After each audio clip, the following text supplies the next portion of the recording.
paguaj tung kuljetës. Shkarko aplikacionin e bankës ProCredit dhe paguaj profi nëpërmjet telefonit mobil Android. ProCredit Bank, shumë profi.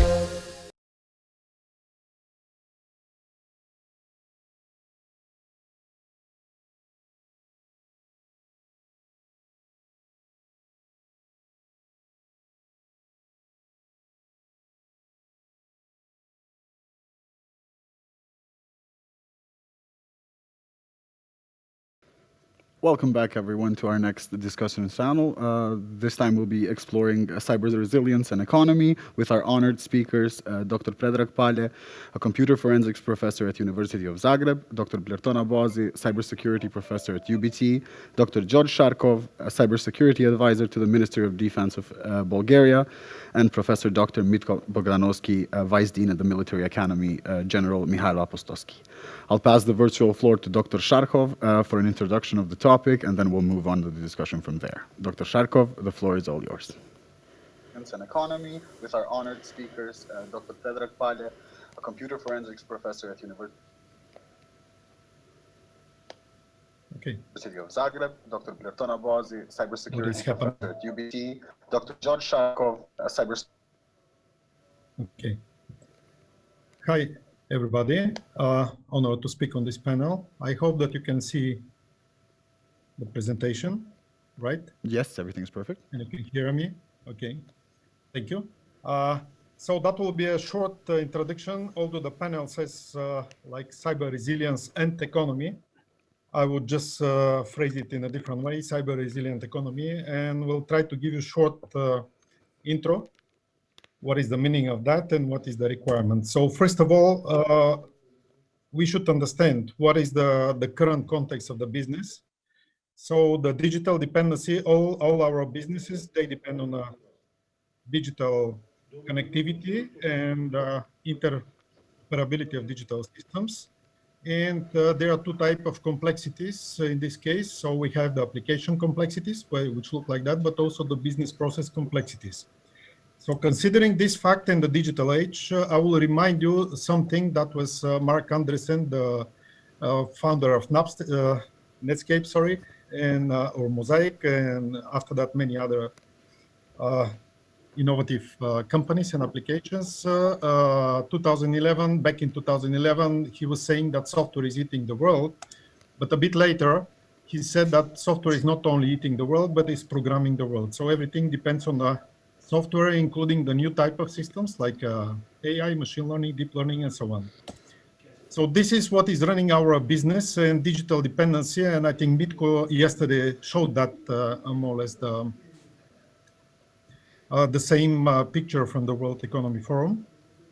This digital dependency brings us quite vulnerable not only to cyber attacks, but to failures of systems and so on. And therefore, in terms of business resiliency or the type of resiliency of our societies that we have to build after water crisis and large-scale migrations, it was resilience to large-scale cyber attacks or more general resilience of our digital systems. What does it mean? Let me try simply to translate it. Resilience translated means we have to protect and sustain our systems, business, and operations. Protection means security.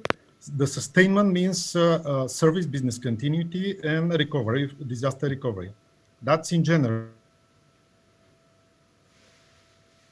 based on these simple rules. These technologies which combine together, they bring us to this picture. And now where we go with artificial intelligence, you saw some sessions today, and I will mention, and my colleagues will mention something about the interdependencies. This is the complexity of our business, and this complexity and interdependencies, this brings new type of threats that are interconnected threats, and which means that cyber attacks or incidents, they do not happen at one isolated place. Usually they are connected. And the theoretical approach to that is that we have to consider our world, the digitally connected world, and the function of our businesses using the notion of system of systems. So these are systems, or these are composite systems of interoperable systems that have new emergent behavior, the way we say it. And we have to understand what is the impact on this. First of all, is the logic, and what is the impact of failure of one system or attack on one system. These are of two types, like cyber physical systems we have to consider, and also this complex system of systems. Without going in further details, where do they operate? So we have several layers like network, this multi-layer or the cyber terrain so-called. It's a network transport information service, but also we have at the outside the physical world, we have people, processes, and applications, which look like that. So this is the picture which is commonly used by NATO and others, that when you have to understand where the cyber operations and these digital dependency leaders. And therefore, both like vulnerabilities and attacks or the bad guys, they interoperate between these layers using the weak points of all of them. How does it look in the industrial world? So this is the simple, like how it looks. So we are not anymore by simple SCADA systems, but some of my colleagues are going to mention and talk about that. The digital business or the digital industry depends on IoTs or industrial IoTs, 5G, big data, artificial intelligence, and so on. Now I bring your point of this complexity and interoperability to another more business view and looking at the supply or value chain. So when we use the model, which is the Michael Porter actually model, which is on the right side, how our business operates or how our industry operates, and the value chains, which could be translated, simplified to supply chains, but not only. So you have the line where you have the main business, which is going on. This is like supply and demand or the customer side.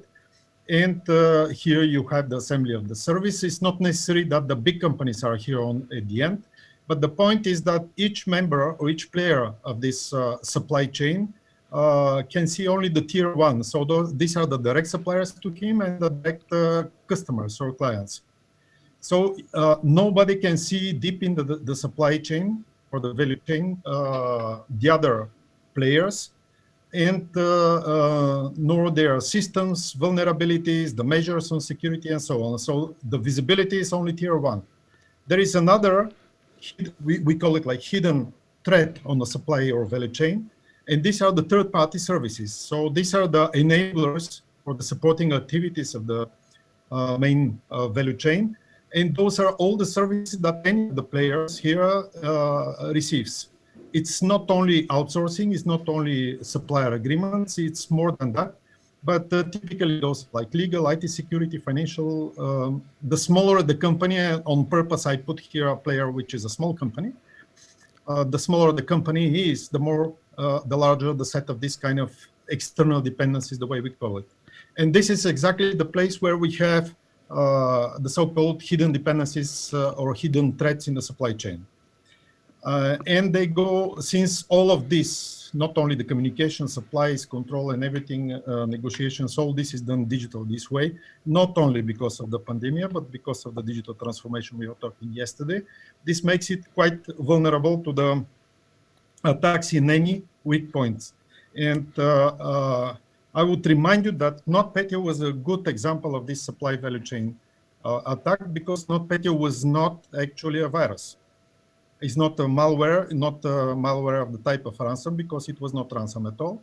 And there are two supply chain aspects there. So one of them is that this kind of external dependency of the supplier, which started in Kiev, of the fiscal software, a small company of father and daughter, and that was warned many times about the vulnerabilities of their website and the service or the software they deliver to companies.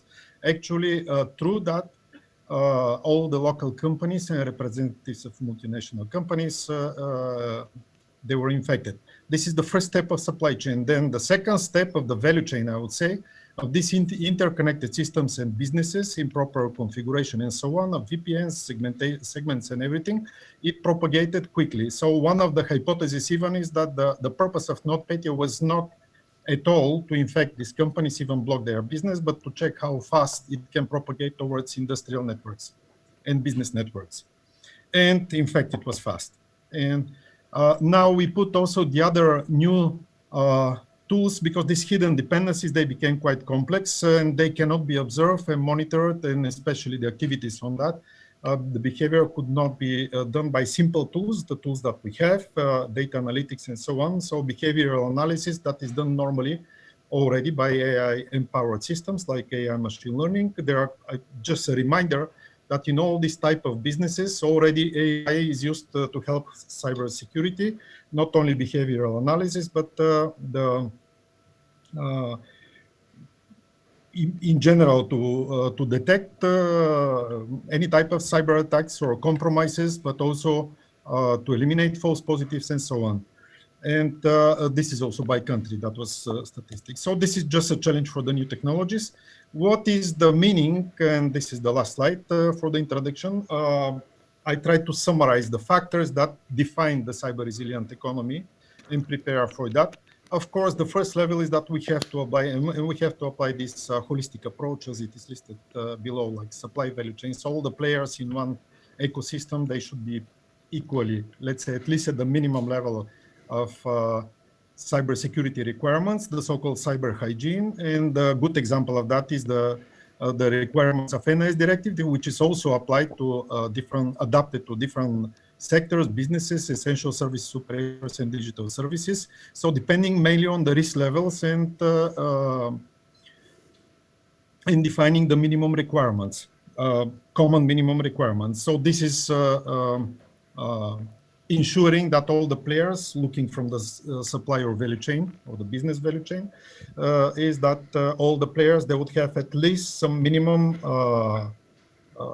requirements satisfied. But how do you prove that? Well, that's the second point. By standards, objective auditing or assessments and certifications. And as a good example, you know, all of you know, that since last year, depending on related to Cybersecurity Act, there is a process, ongoing process of harmonized European cybersecurity certification framework, which is based on one or on different schemes that are applicable to different sectors or types of businesses. And the first schemes that are being adopted there, these are like European Common Criteria, UCC, but also for IoT supplies, the cloud-based services, and so on. So this is really to ensure not only that the requirements are harmonized, but also that they are satisfied in a objectively measured way. And the certificates also, this is another point, that the certificates that are issued, and this is the next one, the certificates, the subject of this certification or test and is threefold. So those are like processes, actually products, services, and processes. And to this I would add people, because they are among the main factor. And the holistic approach, as I mentioned, this requires really the entire ecosystem. Examples are supply value chain, industries, dependence, risk, specific risk mitigation in different type of businesses, clusters, and so on. And of course, all this is international as well. And also using this emergent behavior of complex systems, which is not the subject of simple certification. And on purpose, since I put there SMEs, since SMEs in Europe are like 98% of the business, covering, and they are also the most vulnerable, not just because of the low culture, the way we say it, or low skills, competences, but also that requirements are not clear to them, standards are not applicable to them, not affordable, applicable to them. And therefore, among the requirements for these standardizations, and I'm also a member of this technical committee, Cyber at ETSI, but also the same approach at CEN, and from the European Digital SME Alliance, what we issued as a recommendation to standards, that the standards should be affordable, adapted, applicable to SMEs, so they are not left behind, because they are the weakest point in the supply value chain, of course. And last but not least, focus on peopleware, not only software, hardware. And these are skills, competence, curricular design, not only for the ICT professionals and cyber professionals, but to digital leaders and to all the digitized business, let's say, experts that work there. and not to neglect, of course, the good, which is typically lagging behind, but the public sector and especially e-administration services, harmonized services, e-identities, and so on, that are the job for the state. And this is the necessary environment for the cyber dependent, let's call it like that, or digital dependent economy, single market, and so on to operate. And therefore, the capacity should be public-private. Yesterday, we spoke about this joint capacity and collaboration, public-private partnerships, and I believe my colleagues will talk about that. Unfortunately, looking from the business viewpoint, we don't have efficient mechanisms so far, and too many good examples, including also the legal regulation about the public-private partnerships, and the only form which is known and applicable to most of the countries, this is concessions. But when you look at the most advanced countries like Israel and others, we see totally different models of public-private partnerships from which we have to learn. Thank you. That's what's just the introduction, and I think we can go on with that. Lovely. Thank you so much for that brief introduction and all the details that you shared with us. Kicking off from there, I would like to start with my first question for Dr. Bogdanovsky. Dr. Sharkov touched upon a few different things, with including artificial intelligence, machine learning, and deep learning. So could you please tell us a bit about the good and the bad sides of these concepts on the security perspective?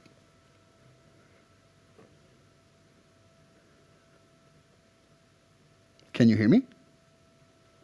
I apologize. I hope that you can hear me now. Yes, we have yes, also yes. Pale. He mentioned that he had some problem with the Zoom and then with the Windows, but now I can hear him that actually he is online. Thank you for the question. I have some slides which are related with this. I can go with them or without. It doesn't matter. I mean, maybe for visualization it will be better. Otherwise, I can continue without. Please do. Okay, sure. maybe it will be better for those who are. I'm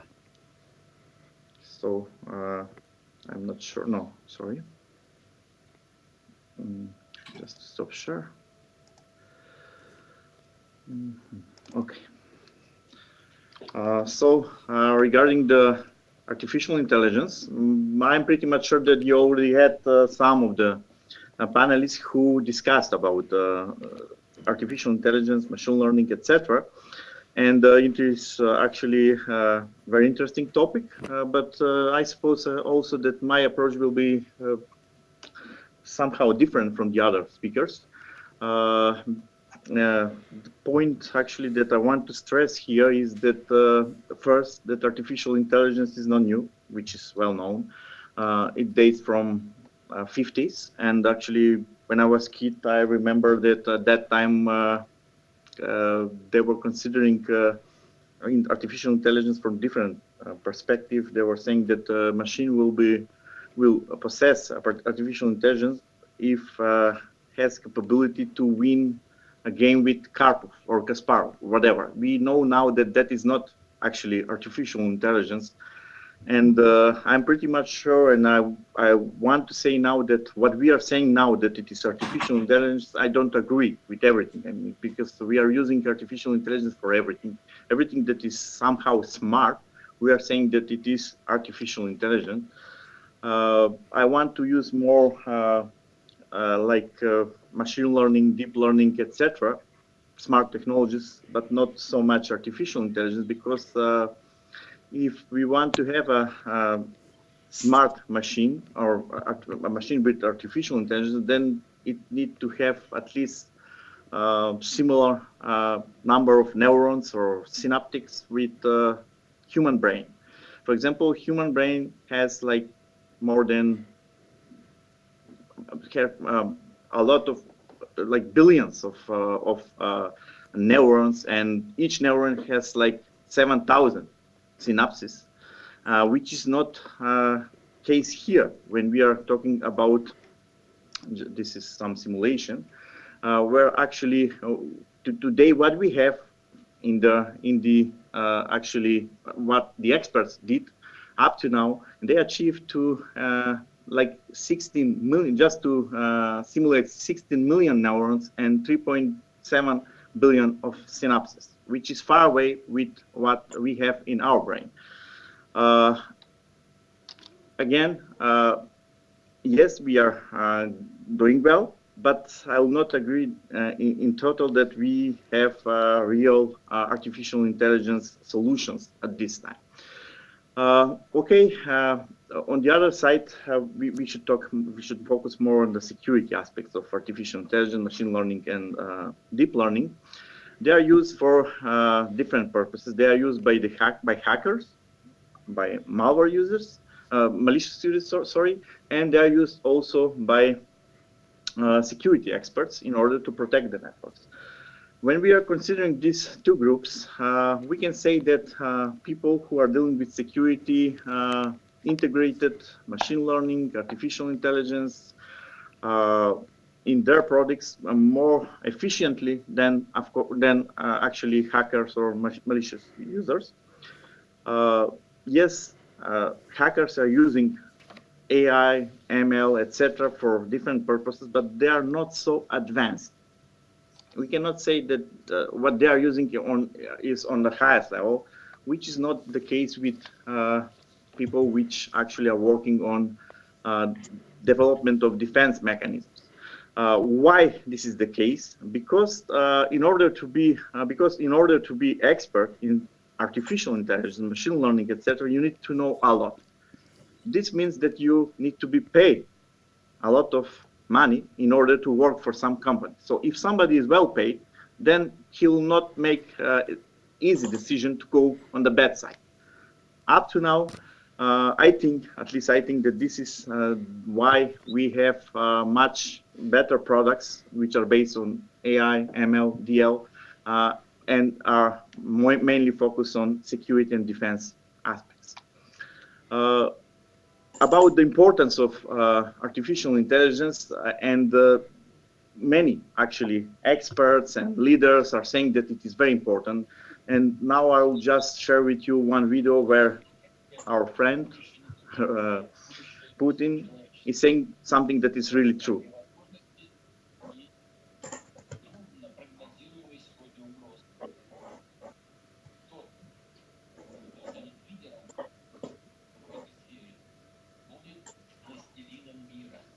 Somehow I believe in this statement of Putin, and as you can read among what he is saying, nobody up to now has achieved what the states or companies want to be level of artificial intelligence.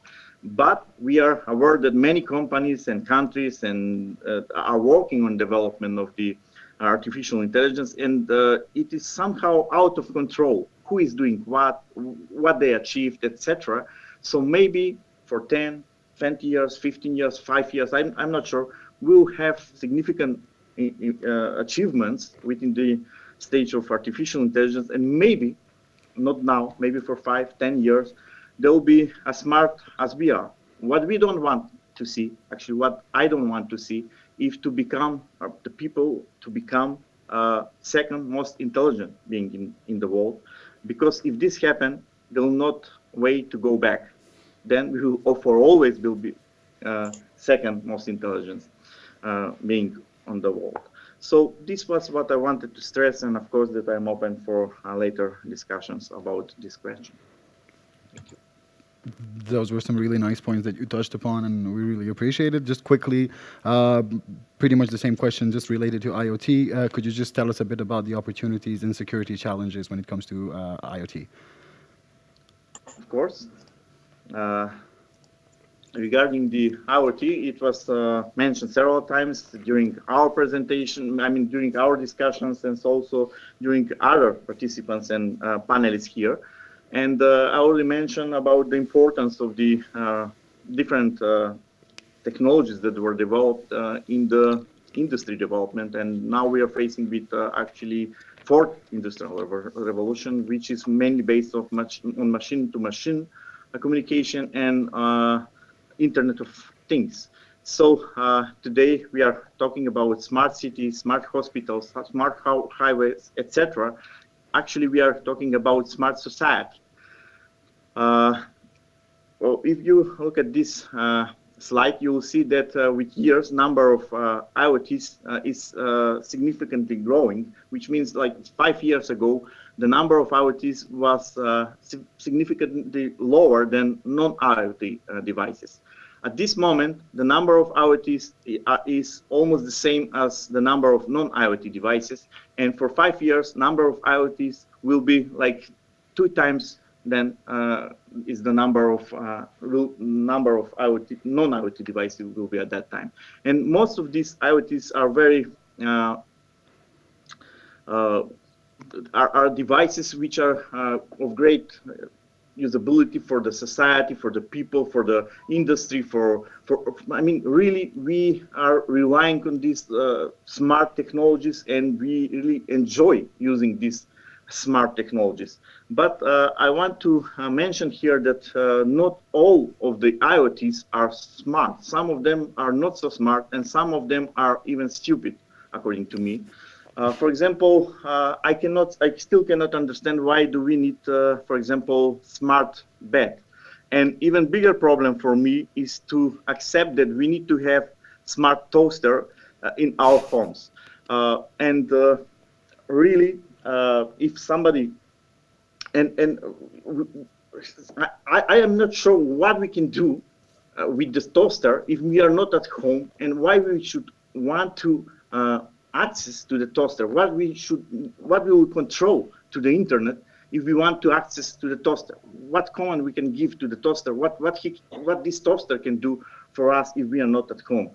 And why do we need the data from the toaster? Actually, we don't need data from the toaster, but the problem is that these data that are produced from the toaster are very important for the producers, manufacturers of the toasters, because they want to know how much we are using this toaster, in which part of the world these toasters are most used, etc. They need some data, because the data today are the new oil, actually. They are getting a lot of information through the data. Of course, that in order to make smart toaster, they need to invest. Actually, they need to put some chip. But for several years, those chips will be very expensive. They will cost just few cents. Maybe most of the people will say, I don't want to have smart toaster. I don't want to have smart washing machine. But believe me, for a few years, we will not have possibility to choose on the market if we can buy smart toaster or not smart toaster, because there will the companies that are producing this kind of products actually will offer just smart products. So this, for me, is somehow problematic, because as the number of smart things and IoTs actually is growing, the number of attacks against these smart and IoTs is also growing, and we are facing with many vulnerabilities. And the problem is that actually there are many IoTs which are connected even with the critical infrastructure. So we faced several huge attacks in the past that actually was based on the misuse or malicious use of IoTs. For example, is Mirai botnet attack, which happened 2 years ago, and we don't want actually to face such problem when the number of IoTs will be 50 billions or whatever. So we really want to control the security of these devices, and there are some companies which are working on development of different products. Some of them are hardware solutions, some of them are software solutions, some of them are hardware and software solutions. But the problem is, yes, maybe some of the companies which integrate different IoTs, they will use these softwares, they will use these hardware solutions for security solutions for protecting their IoTs. However, we still can remember that in the past we were using different devices which are not smart, as for example this device that is shown on the slide. We were using for VHS, we were using for years, and as you can see, 12 o'clock is blinking, and this was what we were seeing in each home actually where we were entering, because most of the people didn't want to set even the time on this device. You can imagine what will happen if you ask the people to set security within the IoT. It will be almost impossible. How this problem can be overcome, I think that it is not easy solution, but maybe it can be solved if I'm not sure, but IEEE or the other international organization with influence somehow or ITU, whoever, make some actually make the producers of these IoTs to integrate security within their products, and not just a security that need to be set, but also to be presetted security. So maybe this is somehow some solution toward the challenges we are facing with IoT and the security in IoT. Thank you. Thank you so much for the insight, and I must say that I agree with you that we've taken this whole notion of smart gadgets a bit too far, especially with your example of a smart toaster, that we don't really need that. Okay, thank you so much, Dr. Bogdanovsky. I'll move on with a few more questions. Just want to remind you that we have another 17 minutes before we must end this session and continue with the other one. So please try to keep your answers as brief as possible and straight to the point. My next question is for Dr. Pale. Could you tell us a bit more about how can we raise awareness about to SMEs regarding cybersecurity? Could I share my screen? Could you let me share my screen? Yes, of course.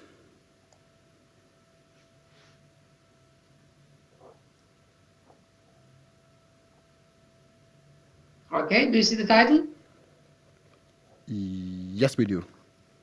Okay. Well, my topic is about small and medium-sized enterprises and their relationship to cybersecurity. Now, why are small and medium-sized enterprises actually important? They're not aware of cybersecurity risks. Most small companies don't have a clue what cybersecurity is and that there are risks that they are facing. The reason is because they think their company is not important. Their company is too small. Their computer systems are old, small, insignificant. And the data they have are not interesting to anybody else. So they think they're safe because they're not a prey. They're not something somebody wants to attack. Another reason is because they don't understand anything about technology. The essential properties, quality of technology they use on an everyday basis, they don't understand. How data are stored and transmitted, how processes within computer function, communication protocols, what happens? They don't understand it at all. It's a black box for them. And finally, they're also completely ignorant of this. They don't have any idea how attackers work, how they select targets, how they gather information about the target, which methods they use to attack them, and which tools they use to attack them. They don't understand that robots attack them. They don't understand anything about social engineering, etc. The importance of public data, open source data for intelligence. Sorry? Okay. Do you hear me? We cannot hear you very well. We can, but there's a bit of noise, yeah. I think it's microphone problem, creating some noises. Can you hear me? No? Can you move closer to the microphone? Did you hear anything so far? Hello? Did you hear anything so far? Yes, we could hear you, but there's a bit of noise. There must be a bit of a issue with your microphone. So now you have a problem with my voice. I actually hear you well right now. You know? Yes, I can hear you. So the problem is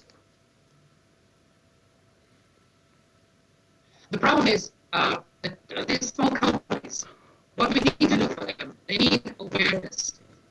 They need effective campaigns, things that they can understand. We have to explain the risks which are relevant to them and they can identify with. We have to show them what the small company has survived, another small company that can apply to them. And we have to do this not only through campaigns, but also through continuous programs of raising awareness.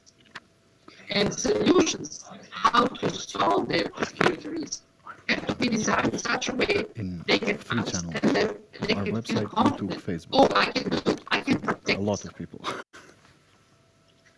But they don't have time to learn. They need short information, explained in the way they understand.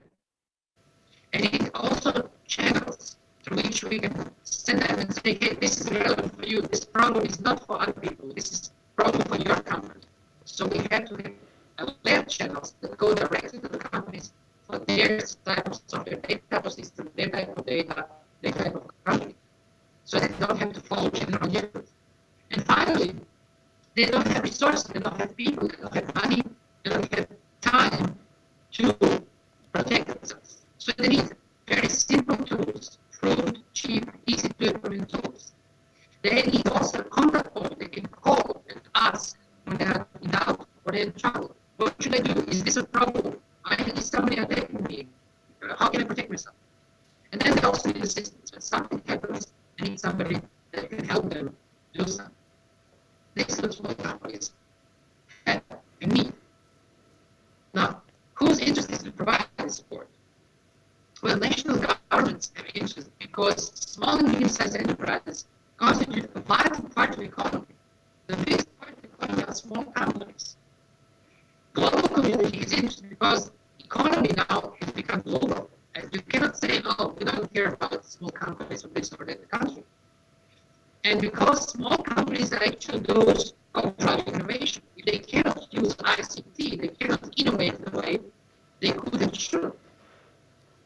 And finally, the vendors of technology also have interest to provide this support because there will be no ICT business if people don't feel secure, they don't feel safe, and actually they are safe. So all of us, we have to provide all those things I mentioned: awareness raising, briefing information, alert channels, then simple tools, point of contact for helping them, and then assistance that really help them. Thank you. Thank you so much for that insight and all the information that you shared with us. I'm sorry for the technical difficulties that we had with hearing you. I'll move on to Dr. Blerton. Dr. Blerton, Dr. Bogdanowski mentioned in his previous speech that data is considered to be the new gold.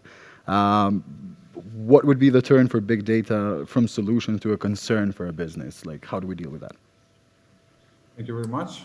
Because of the time, I will try to summarize it as much as possible. In fact, yes, as well as Georgia Sharko mentioned, and also Professor Mitko, most of the time the Internet of Things and many other artificial intelligence are creating a lot of data. As I have mentioned also yesterday, that in next 5 to 10 years, we will have more than 163 zettabytes informations.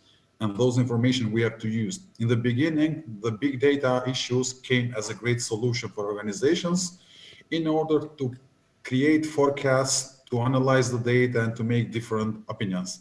But from day to day, as much of the data has been created, there was impossibility of managing those data. And after the time being, some of those data has been turned into a concern for a lot of businesses. Organizations most of the time are predicting key solutions for big data privacy and security in the cloud. But building those big data infrastructures in-house is a huge investment. So most of those are considering to build these big data issues as a cloud platforms. But in order to make this as a cloud platforms, the security should be considered, which is one of the main issues. The biggest challenge on this part is for the big data is from a security point of view. Professor Pale, please, if you can turn off the microphone. Okay, thank you very much. So basically, the biggest challenge for the big data from a security point of view was the protection of the user's privacy. Big data often contains huge amount of information, especially from the PID, personal identifiable information. So that privacy is a huge concern. But in the other side, also the security challenges as removing unique identifiers might not be enough, because many organizations tried to lower the risk of the data, and in order to increase the level of security by removing the private information from this port. Another issue, another big problem on this field is the transfer of the data in the cloud platform. Basically, some of the organizations started to use a technique which is called the full homomorphic encryption technique, which allows the data stored in the cloud platform to perform any operations over the encrypted data. So basically, the new encryption are created, which is one of the significant challenges while using big data in this field. Another challenge that I would like to raise up is establishing the ownership of the information. So if the data stored in the cloud is a trust boundary, who should lead those data, who owns those data, and how we can use. Most of the organizations are facing these legal issues according to the big data, especially only based on the SLA or service level agreement, especially from some of the untrusted vendors that we have most of the time we face. And the last challenge that I would like to raise on the discussion related to the big data security is the identification of the sensitive pieces of information stored within unstructured data sets. So basically, we have two different ways, two different opinions. We have the data sets, and we have also the big data tools or big data techniques that they use. This could be very well organized by using these governance frameworks, which are very good options to adapt and to handle big data security issues and risks. Basically, the unstructured nature of the information makes it difficult to categorize, model, or map the data within its capture stored. So basically, the organizations need to identify what information is of the value of the business. If the capture all of the information is available, then the risk is lower, and the highest protection could be more. So basically, more or less, those are some of the main points that I would like to raise, just also because of the short time that we have. And I'm open for any question or issues that we can discuss. Thank you so much for that insight. I have another question for Dr. George. Dr. Sharkov. Dr. Sharkov, can you tell us a bit about the new threats to digital economy and markets related to big data, AI, and all of that? I think time is quite short to go deep in details there. I mentioned some of them, but I would like to actually to stress on the fact that this digital dependency interoperability between different organizations is global, it's not local thing in one country. And I will give you one example, which is actually originating from Kosovo. 2 years ago, like all the clocks in Western Europe that are connected to electricity, like this, the microwaves, refrigerators, and so on, they were not correct. They were running behind. And after investigation, like a month, it turned out that it is based on the irregulations of the frequency of the power. And after another type of investigation, that came obvious. It is something like a problem between, what you hear is my robot actually waking up. I tried, this is it, okay, hello. I wanted him to say something, but anyway. So what became evident after a while, it was some interoperability discrepancies between the Kosovo and Serbia for known reasons.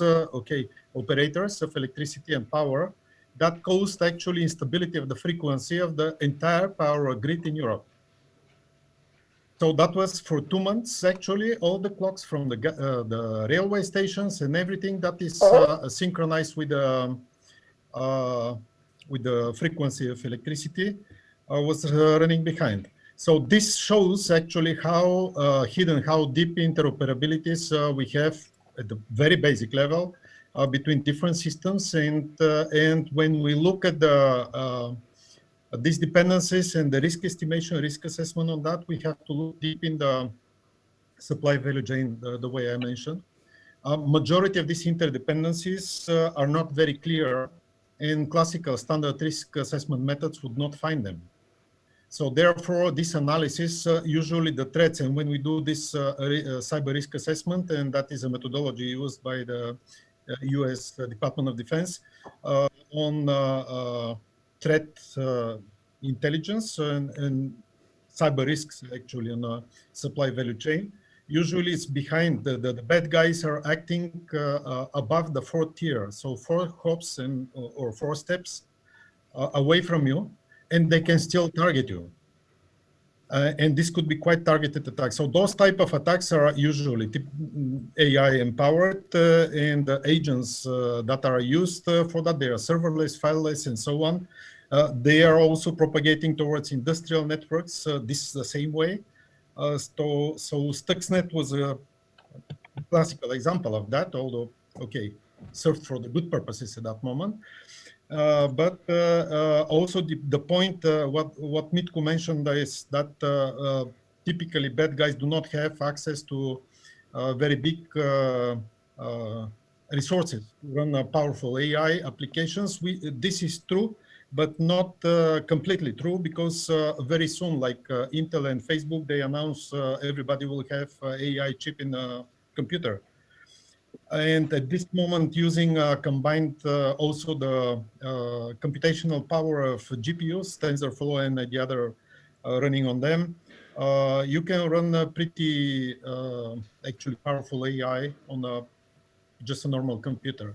On the other hand, definitely the state-sponsored APTs or the groups that are using the new AI methods, and one example which is actually suspected, like from the last days, you know about this major attack towards FireEye, the tools they use for pen test, and it is the new Eternal Blue that happened like 2 years ago. And they leaked out, and actually all the methods, the new methods of attacks that are there, and unofficially it is thought that they are the type of Stuxnet. So this is only so these interdependencies and the hidden channels and that are not a threat only for the small, but they are a threat for the big. I think this is the major danger right now. Thank you.